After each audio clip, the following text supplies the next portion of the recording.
Good day everyone, and welcome back to Accounting Grade 12 for Term 2. The topic that we're going to be discussing in this lesson is internal control and internal audits. So when we look at an internal audit, what exactly is an internal audit?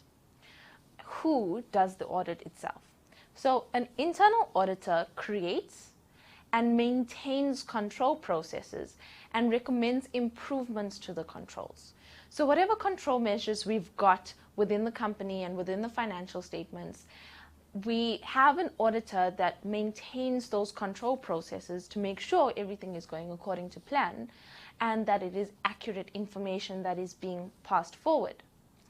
Internal auditing is performed by auditors within the business, whereby external auditors are employed outside of the business to give an external opinion. So therefore, employees of the business are internal auditors. The process of investigating the internal control processes is called the internal audit procedure. So the internal audit process is used to check the effectiveness of the control processes itself, whether it is effective to have financial statements run up for 12 months instead of 6 months, whether we are paying debtors on time, whether credit notes are being kept and recorded accordingly. So these are done by the internal auditor itself. If you look at the internal audit process, first we gather evidence from our financial statements. So information or evidence must be collected in order to be checked. The information or evidence will obviously be anything to do with accounting itself. The following means are used to gather evidence. Firstly, inspection. So all records are examined, being the source documents, the journals, the ledger accounts, trial balances, all source documents, all ledger accounts, everything is thoroughly checked through an inspection, which is the first step. Then you've got, secondly, your observation. By observing the process, flaws can be detected in order to find out whether fraud is happening or theft is happening. So once the financial statements are inspected, they are then observed to see if any errors have occurred and theft is occurring within the business itself. So the third step is interviews with employees and management. This assists auditors with the procedures that they have to follow. By interviewing employees and interviewing management, they can figure out whether there is something going wrong within the process they have, being from employee to management to directors or shareholders. Then you've got your fourth step of gathering evidence, which is validating entries. This is a select set of procedures, for example, daily banking. When we examine the cash register tapes, the duplicate receipts, the bank statements and deposit slips, it shows us whether on a daily basis the cash that we've received from customers or clients is actually being banked. Remember, in your cash receipts journal, you've got your bank column and then your analysis of receipts.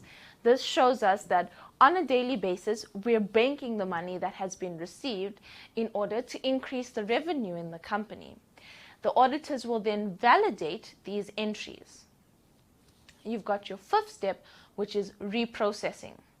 So auditors perform tasks that have already been done to determine if it was done correctly. So reprocessing or reperformance is when auditors perform tasks with financial statements, being trial balance, balance sheet, income statement. They redo those financial statements and retrack all the notes that we've got in order to make sure it was done correctly the first time around. However, because they're auditors, they're doing it the second time around to double check. Now, if you have a look at the basis for gathering audit samples, our first note is reports on previous audits. So from getting reports on previous audits from previous auditors, we can get recommendations on previous audits and implement them. So if we've seen that something is occurring before, we can now check again that it isn't being done or find out a different angle. Secondly, we inspect external and internal source documents. So what are external and what are internal source documents? Remember, external source documents is documents from credits, debit notes on returns, whereby internal documents will be your cash receipts, your duplicate receipts, your receipts for debtors, etc. So all source documents are inspected. Contracts for work, outsource, quotations, tenders, authorizations for the documents that need to be signed off before being sent out. And then you've got your fixed asset registers, which manages every asset in the business as well as their depreciation and the actual cost, price, or value. Then you've got stock cards, etc. Now, if you look at basic sampling techniques, they were solely designed for the purpose of, firstly, protecting its resources against waste, fraud, and inefficiency. So sampling techniques are there in order to make sure fraud and inefficiency does not occur within the company or within the business. Secondly, ensuring accuracy and reliability. Remember when we looked at King Code 3, good corporate governance, we looked at the words accurate and reliable. The information in accounting and the operating data needs to be reliable, it needs to be trustworthy, and it also needs to be absolutely correct. So it needs to be accurate. Then you've got securing compliance with policies of the organization. We need to make sure that all the policies and procedures that have been set in place in a company are followed on a regular basis. Number 4 would be evaluating the level of performance. So checking whether we are in accordance with governance, as well as evaluating the performance of employees and the business. Remember, any business wants to run at a profit to make money for their employers, their employees, etc. So we evaluate the level of performance that is being given off. So if you look at the different types of sampling techniques, we've got 4 sampling techniques and procedures or examples for each. The first one is estimation sampling. It's used to estimate the degree to which internal control procedures does not operate as it's intended. So the internal control procedures, whether it's being followed, whether people are operating as expected or at a lower standard. For example, supporting documentation is to be checked before a payment is authorized. If, for example, we're making a payment and we don't check supporting documentation, it means we could be making a payment to the wrong person, we could be paying the wrong amount, which we then need to go and reconcile and correct. So the procedure would be to sample all payments to determine how many payments were authorized without checking supporting document. And if they were, who exactly was not authorizing payments before sending them out or checking them before payments were made. If you look at the second sampling technique, it's discovery sampling. So this method is used to prove that an irregularity does exist. So for example, a debtors list doesn't total or tally with the balance of the debtors control amount. And in your next topic, we'll have a look at this as well, where you've got your debtors reconciliation statement, your creditors reconciliation statement. So through discovery sampling, that's how we figure out where errors are. The procedure would be to examine all of the records related to the debtors to search for that error that occurred. Then you've got probability sampling.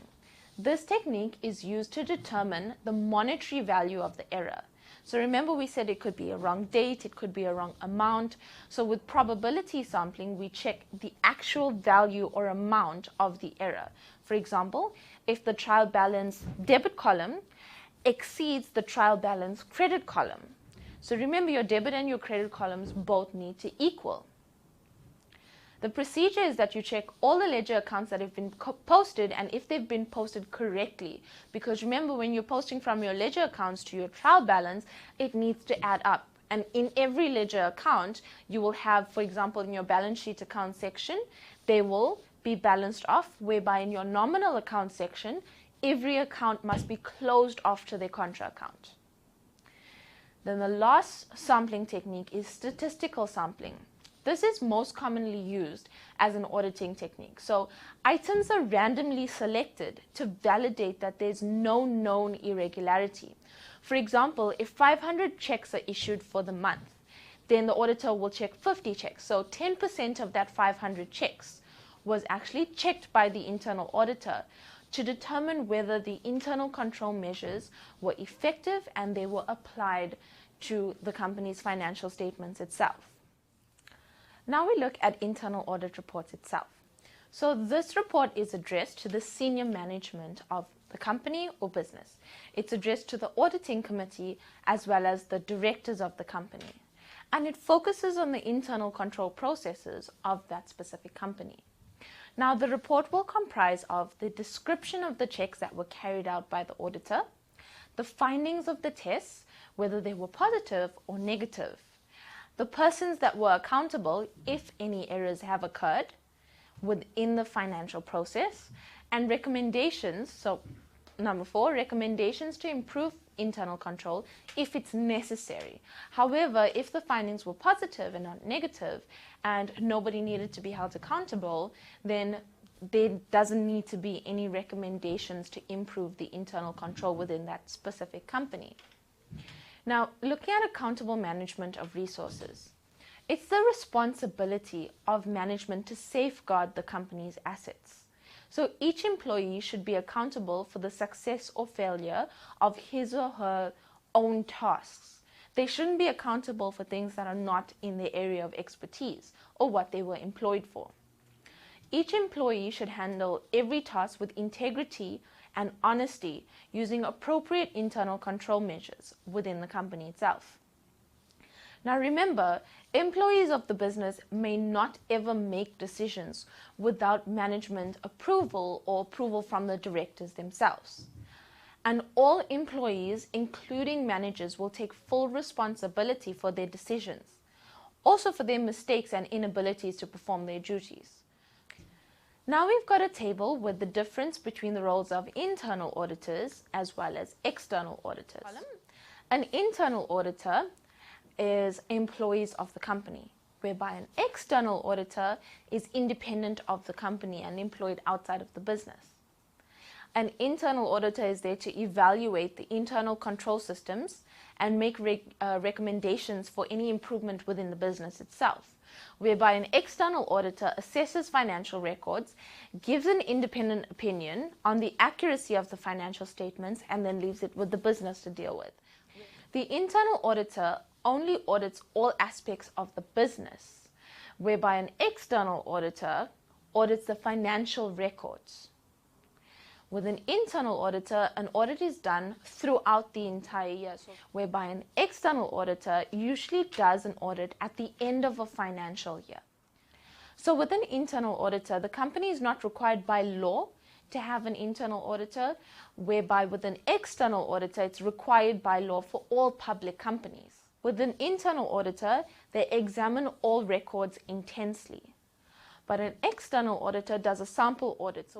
With an internal auditor, it's the responsibility to management and board of directors. So they are responsible and answerable to the management of the company they're auditing because they're employed by the company, and answerable to the board of directors. Whereby with an external auditor, their responsibility is just to the shareholders, which remember, the shareholders are the owners of the company. They're higher than the directors. And that's the differences.